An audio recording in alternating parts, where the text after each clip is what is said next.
Some innings are remembered for the result, some for the resistance, and some for the resonance.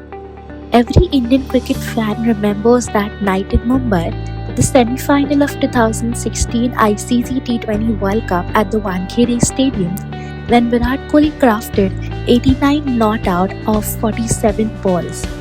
It was an anchoring masterclass under pressure, a lesson in tempo control, a symphony of singles and surgical boundaries. India lost that night, but the innings lived on, brilliance wrapped in heartbreak.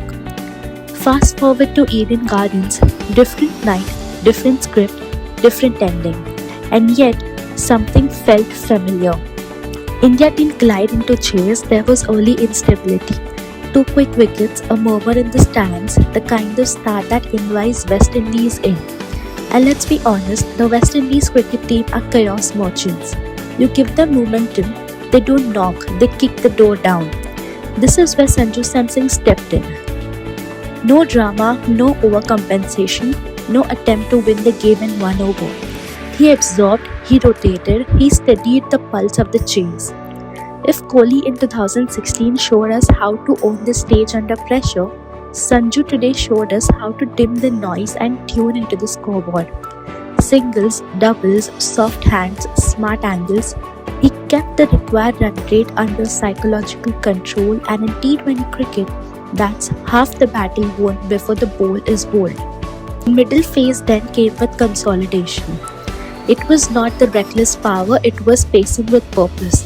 Sanju built partnership notably with Tilak and Suryakumar Yadav, ensuring the required rate never spiraled into panic territory. Loose ball, he punished.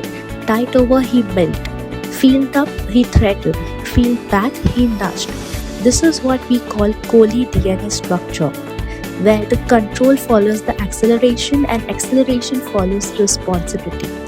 Just like that 89 not out at Wankhede, the innings was constructed in layers. It wasn't about ego, it was about execution. Strike rotation wasn't just scoring, it was storytelling. Every single was a sentence, every boundary an exclamation mark.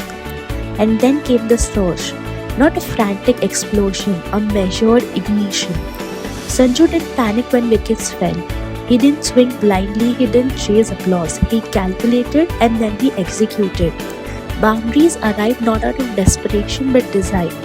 The balance between risk and reward remained intact.